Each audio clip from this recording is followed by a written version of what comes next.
documentário oficial, criado e narrado por Titanic Story, baseado em relatos dos sobreviventes e em documentos oficiais da época. Alertamos sobre imagens fortes, e que esse vídeo não é dedicado para crianças, pois traz relatos e imagens fortes. Conteúdo original Titanic Story.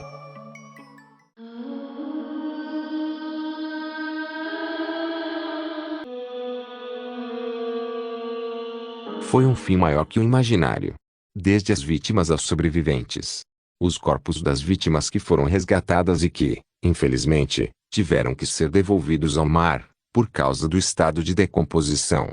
Tudo o que aconteceu desde a saída, até o seu naufrágio, confira agora, aqui no Titanic Story. Em uma noite gelada de abril, o maior e mais luxuoso navio já construído cortava as águas do Atlântico Norte. Seu nome? Titanic. Concebido como um símbolo de engenhosidade e opulência, o Titanic prometia uma travessia épica entre a Europa e os Estados Unidos. Mas o destino tinha outros planos. O Titanic partiu em sua viagem inaugural do porto de Southampton, na Inglaterra, em 10 de abril de 1912. A embarcação fez escalas em Cherbourg, na França, e em Kingston, hoje Cobh, na Irlanda, antes de seguir em direção a Nova York, nos Estados Unidos. O Titanic iniciou sua viagem inaugural com aproximadamente 2.224 pessoas a bordo, entre passageiros e tripulação. O Titanic era um dos transatlânticos da famosa companhia de navios da época, a White Star Line. O dono do Titanic, Bruce Ismay, que era o presidente da companhia dona do Titanic, tinha grandes expectativas para a viagem inaugural do navio. Ele esperava que o Titanic não apenas completasse uma viagem bem-sucedida de Southampton a Nova York, mas também que estabelecesse um novo padrão de luxo e conforto no transporte marítimo transatlântico. Além disso, havia um desejo de superar os feitos de navios concorrentes, como o Olympic e o Mauritania, em termos de velocidade e prestígio.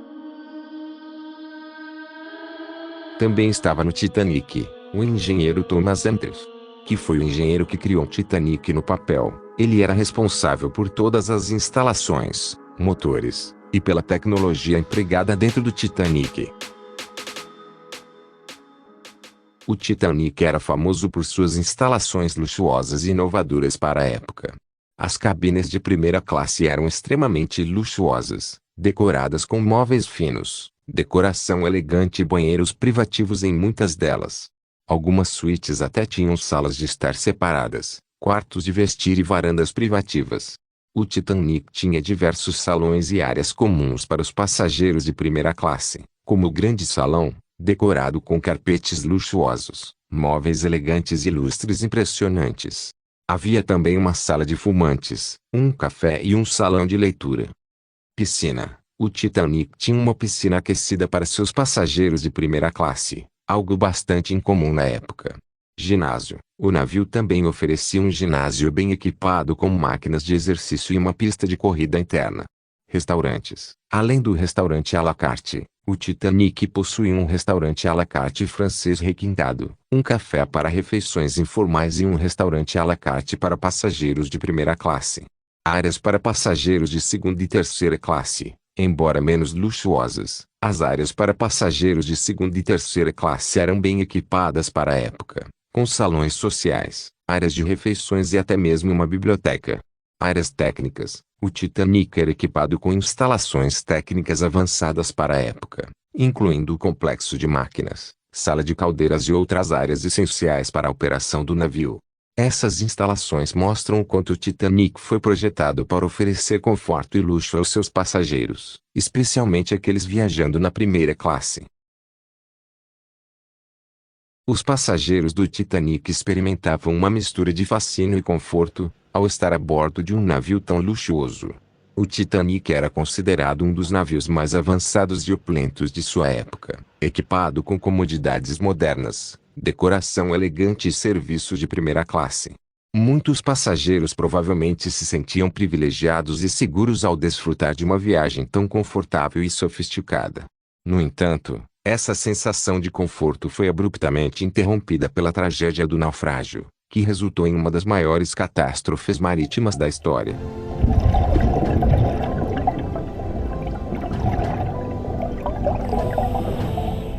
O Titanic era dividido em 3 classes principais: primeira classe, segunda classe e terceira classe, também conhecida como classe econômica.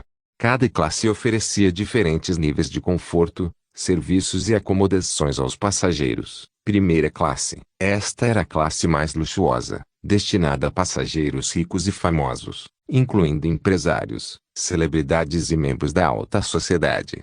Os passageiros da primeira classe desfrutavam de suítes espaçosas, móveis elegantes, salões luxuosos, áreas de recreação como academia e piscina, além de um serviço de alta qualidade. O Titanic era conhecido por suas instalações de última geração e atenção aos detalhes para garantir o máximo conforto e conveniência para seus passageiros mais ricos. Segunda classe. A segunda classe era mais acessível que a primeira, atraindo principalmente profissionais como acadêmicos, professores, clérigos e famílias da classe média alta. Os passageiros da segunda classe desfrutavam de acomodações confortáveis, embora menos luxuosas que as da primeira classe. Eles tinham acesso a salões, bibliotecas e refeitórios bem equipados. Terceira classe, classe econômica. Esta classe era mais acessível, voltada para imigrantes e passageiros que buscavam uma viagem mais econômica. As acomodações na terceira classe eram mais simples, com cabines coletivas e beliches, compartilhadas por várias pessoas. No entanto, o Titanic ainda proporcionava um padrão superior em comparação a outros navios da época, oferecendo áreas comuns bem projetadas, refeitórios espaçosos e até mesmo um espaço para recreação ao ar livre. Além das classes, o Titanic transportava uma variedade de pessoas, desde os mais ricos e famosos até imigrantes em busca de uma nova vida na América. A mistura de passageiros refletia as divisões sociais da época, mas todos a bordo compartilhavam a experiência de estar em um dos navios mais grandiosos e avançados de sua época.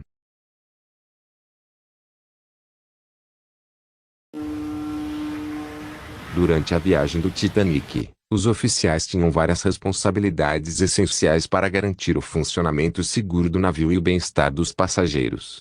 Os oficiais eram responsáveis por pilotar o Titanic, determinando rotas, navegando de acordo com as condições meteorológicas e supervisionando a velocidade do navio. Na comunicação, os oficiais mantinham contato constante com a ponte através de sinais de comunicação por rádio. Eles também eram responsáveis por receber e transmitir mensagens entre o Titanic e outros navios.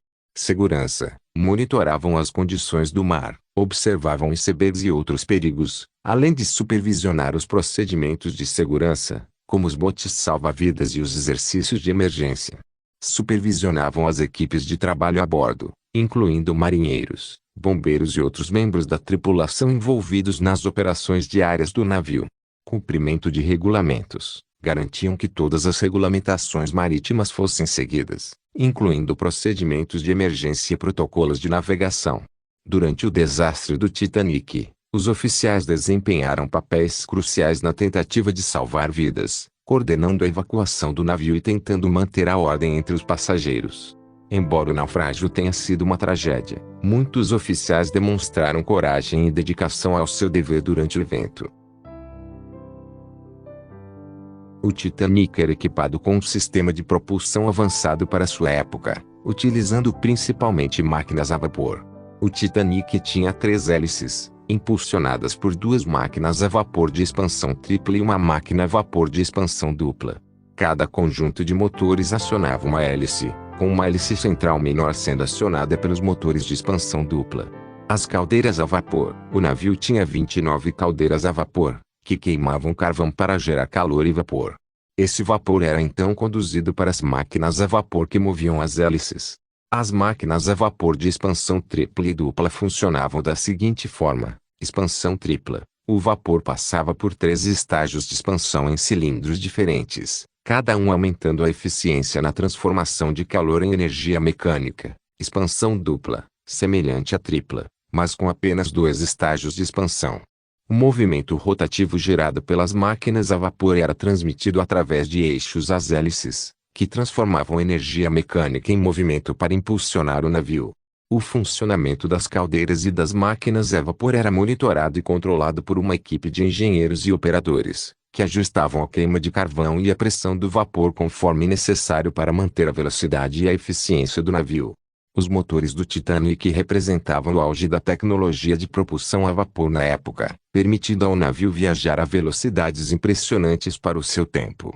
Infelizmente, a limitação de botes salva-vidas e a velocidade excessiva em áreas conhecidas por icebergs contribuíram para a tragédia do naufrágio em 1912. O Titanic deslizava majestosamente pelas águas do Atlântico Norte, uma obra-prima da engenharia naval do início do século XX. Sob o céu noturno estrelado, as luzes do navio cintilavam, refletindo-se suavemente na superfície calma do oceano. À medida que cortava as águas, as hélices giravam com uma cadência constante, impulsionadas pelo vapor das numerosas caldeiras que queimavam carvão abaixo dos decks. A bordo, a vida pulsava em diferentes ritmos.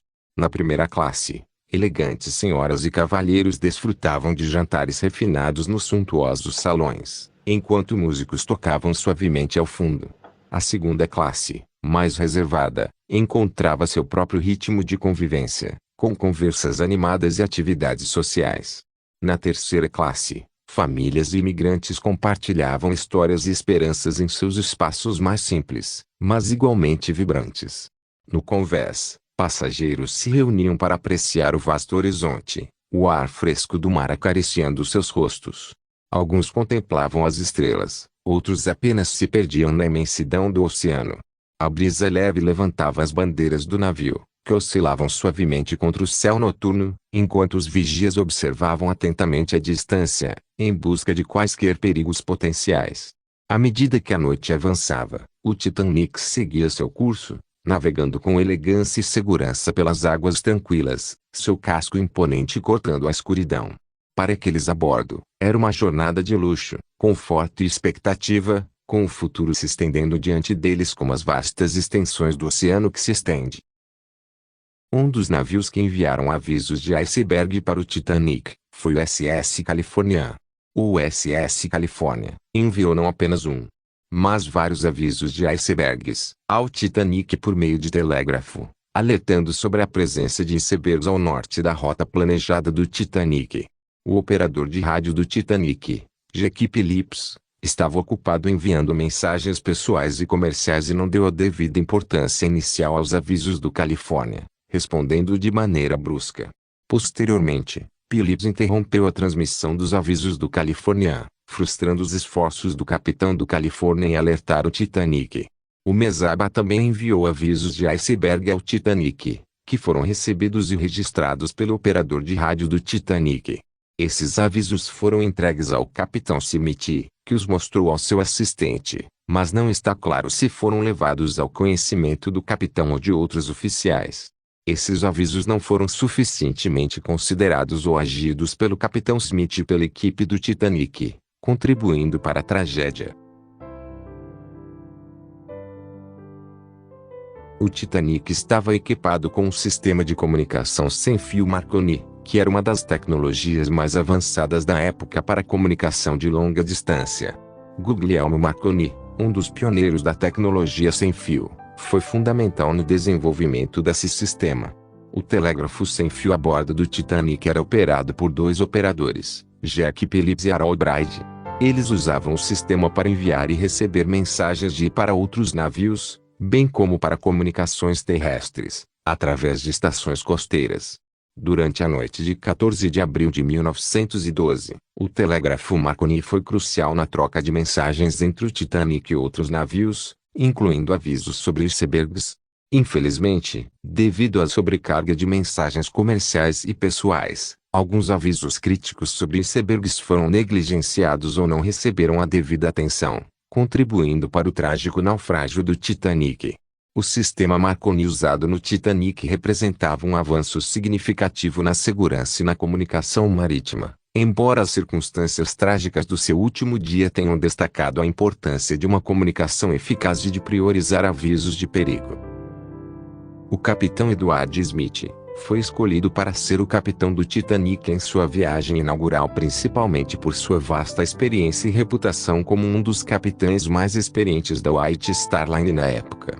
Ele tinha uma longa carreira marítima, incluindo anos de serviço como capitão em várias grandes embarcações da empresa. Sua nomeação como capitão do Titanic foi considerada uma escolha natural devido à sua habilidade comprovada e sua reputação como um líder competente e respeitado.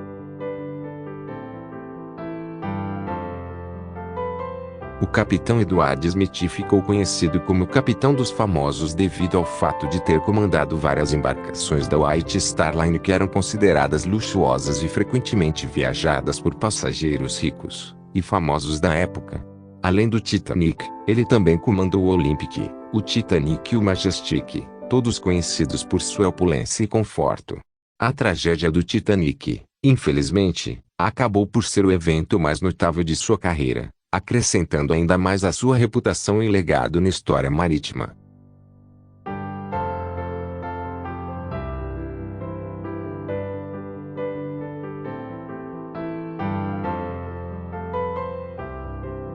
Minutos antes da colisão do Titanic com o iceberg, a noite estava tranquila e fria no Atlântico Norte, em 14 de abril de 1912.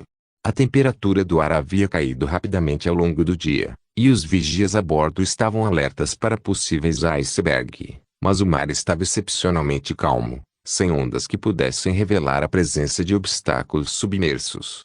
Por volta das 23h40, o primeiro oficial William Murdoch estava de serviço na ponte de comando. Os vigias Frederick Flat e Reginald Lee, posicionados no alto do mastro de vigia, estavam atentos ao horizonte escuro. Frederick avistou um iceberg à frente e imediatamente tocou o sino de alerta 3 vezes, sinalizando o perigo à frente. Ele também usou o telefone do mastro para avisar a ponte, dizendo iceberg à frente, à direita. Murdoch ordenou imediatamente virar o leme todo para estibordo, esquerda, na tentativa de evitar a colisão direta com o iceberg. Ele também fez soar o sinal de emergência de parada total dos motores, enquanto a tripulação se preparava para impacto. Infelizmente, o Titanic não conseguiu desviar completamente do iceberg. A proa do navio acabou raspando pelo lado direito do iceberg, abrindo uma série de compartimentos estanques sob a linha d'água. Esses compartimentos, projetados para serem à prova de água, não resistiram ao impacto em número suficiente para conter a entrada de água. A bordo, muitos passageiros mal perceberam o impacto inicial, pois o navio era grande e o impacto foi relativamente suave. No entanto, a equipe de engenheiros logo foi alertada sobre a entrada de água nos compartimentos dianteiros. As medidas de emergência foram iniciadas para bombear a água e preservar a flutuabilidade do navio, enquanto a tripulação tentava entender a extensão dos danos. Esse evento crítico marcou o início de uma sequência de eventos que levaram ao trágico naufrágio do Titanic nas primeiras horas do dia seguinte. A noite da colisão foi um momento crucial e tenso, quando a tripulação enfrentou um dos maiores desafios que um navio poderia enfrentar em alto mar. Após a colisão do Titanic com o iceberg, o capitão, Edward Smith, tomou uma série de medidas e decisões em resposta à situação crítica que o navio enfrentava. O capitão Smith foi informado imediatamente sobre a colisão e pessoalmente inspecionou os danos causados ao navio. Ele rapidamente percebeu a gravidade da situação, pois os compartimentos dianteiros estavam inundados. Ordens de emergência. Smith deu ordens para que os compartimentos estanques fossem selados e as bombas de esgotamento fossem ativadas para tentar controlar a entrada de água. Ele também instruiu a tripulação a preparar os botes salva-vidas e equipá-los com os passageiros de acordo com os protocolos de emergência.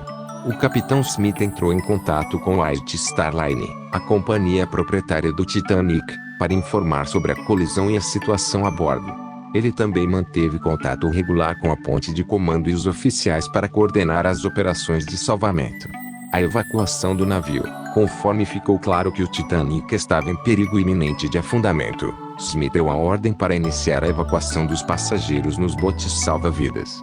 Ele supervisionou pessoalmente parte desse processo, garantindo que as mulheres e crianças fossem priorizadas para embarcar nos botes. Presença na ponte de comando. Durante grande parte da noite, o capitão Smith permaneceu na ponte de comando, coordenando esforços de resgate, monitorando a inclinação do navio e tomando decisões cruciais conforme a situação evoluía. Testemunhas relatam que Smith estava presente durante os momentos finais do naufrágio, incentivando e apoiando sua tripulação no cumprimento de suas responsabilidades até o final. Ele foi visto pela última vez na ponte de comando, quando o Titanic começou a afundar completamente. O capitão Edward Smith foi amplamente elogiado por sua calma e liderança durante o desastre, mas também foi criticado por não tomar medidas mais assertivas para evitar a colisão e por não garantir que houvesse botes salva-vidas suficientes para todos a bordo. Sua morte durante o naufrágio fez dele uma figura simbólica do trágico evento que tirou a vida de mais de 1.500 pessoas. Houve uma confusão na localização reportada pelo capitão do Titanic ao pedir socorro. O oficial Murdoch, que estava encarregado de enviar os sinais de socorro usando o código Morse, usou coordenadas que eram baseadas em uma estimativa visual, não em dados precisos do posicionamento do navio.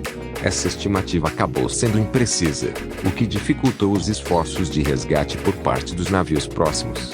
Acredita-se que a confusão tenha ocorrido devido à falta de clareza nas instruções sobre a localização exata do naufrágio, além das condições difíceis e do caos durante o resgate.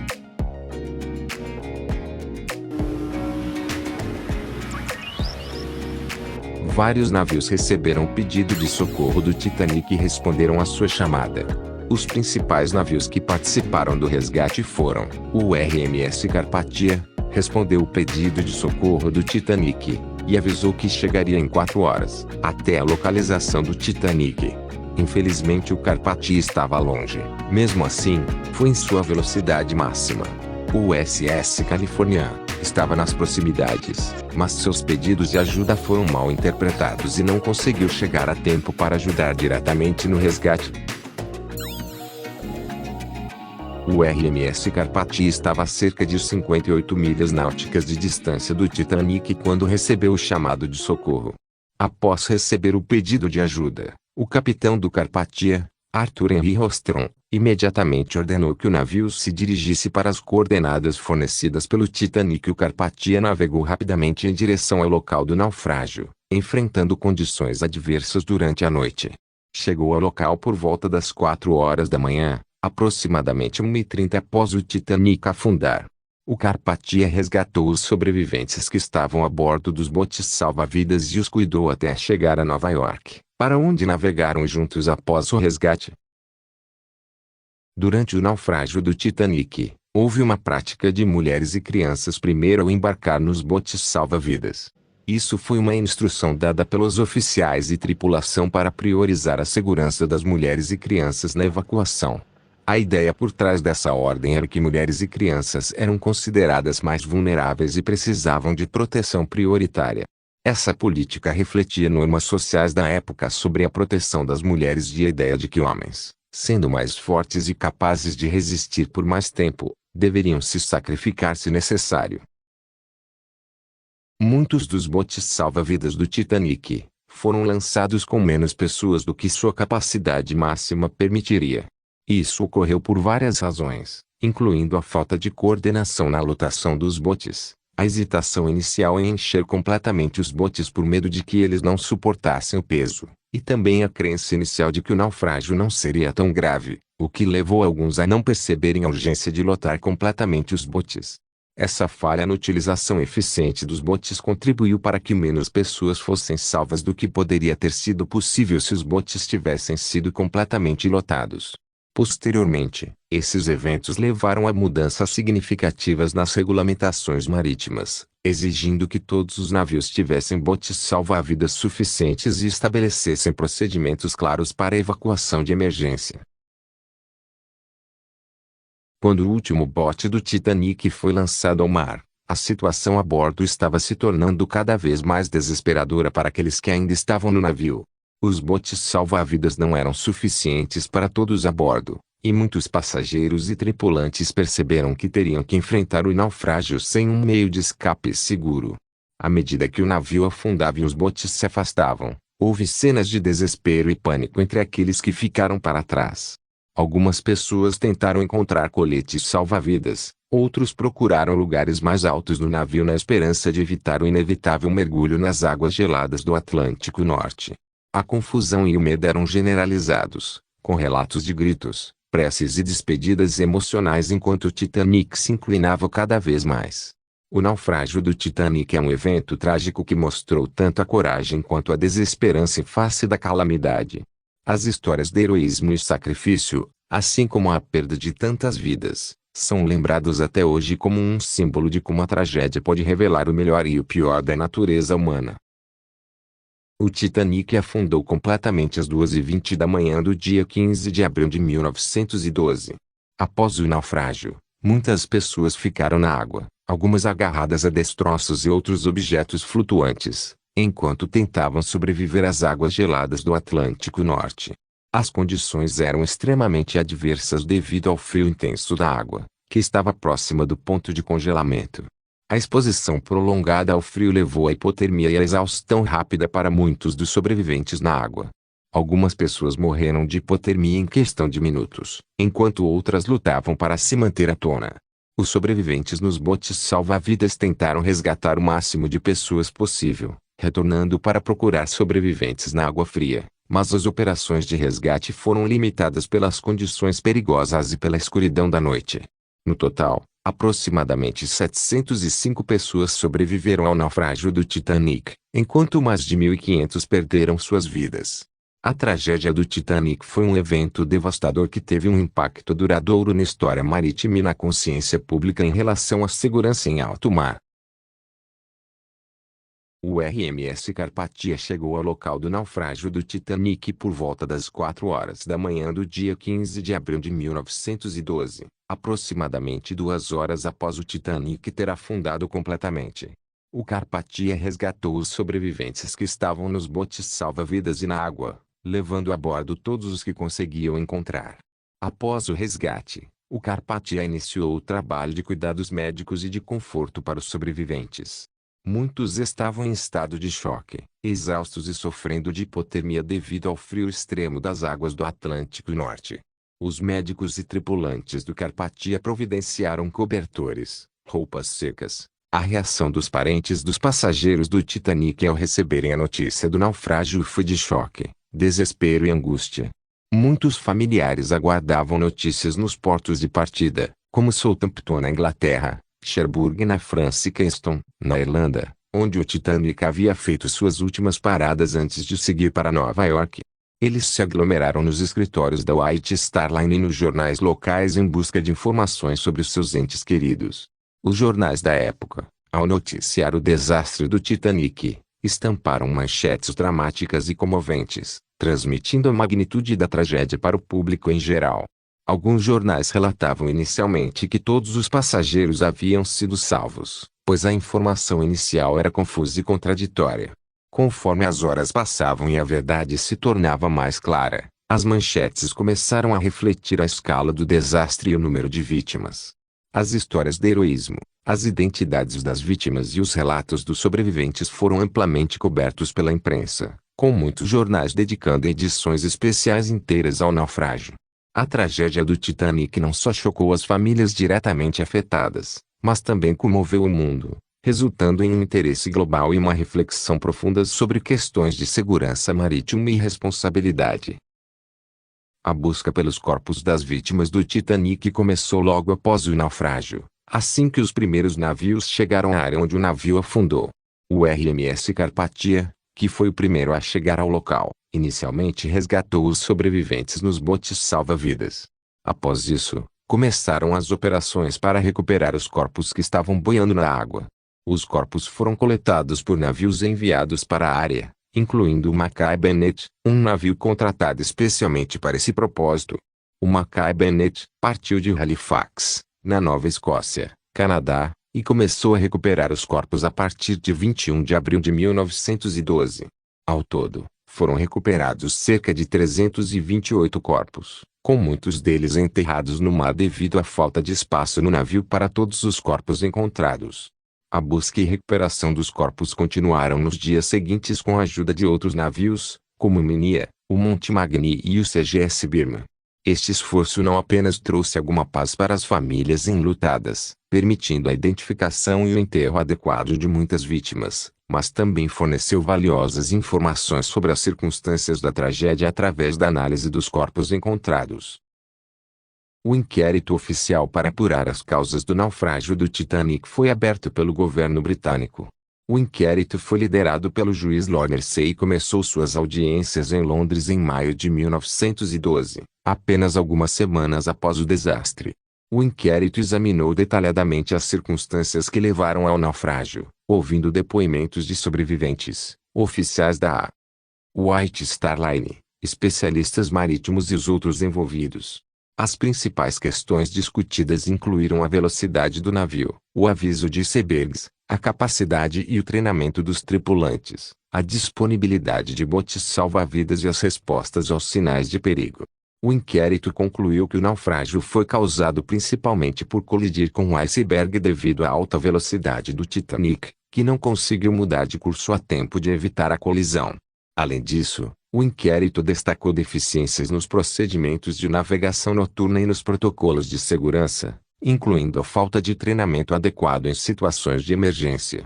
As recomendações do inquérito levaram a mudanças significativas nas regulamentações marítimas, incluindo a exigência de aumentar o número de botes salva-vidas em todos os navios, melhorar a formação da tripulação em procedimentos de segurança e aprimorar a vigilância noturna em áreas de navegação perigosas.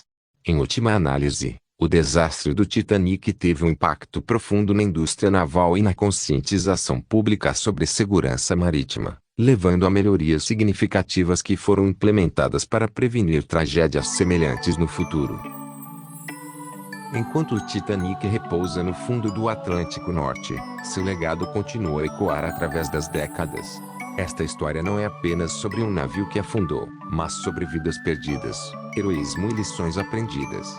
Através de relatos pessoais, investigações detalhadas e descobertas arqueológicas, este documentário buscou revelar as complexidades e as tragédias ocultas por trás daqueles momentos fatídicos.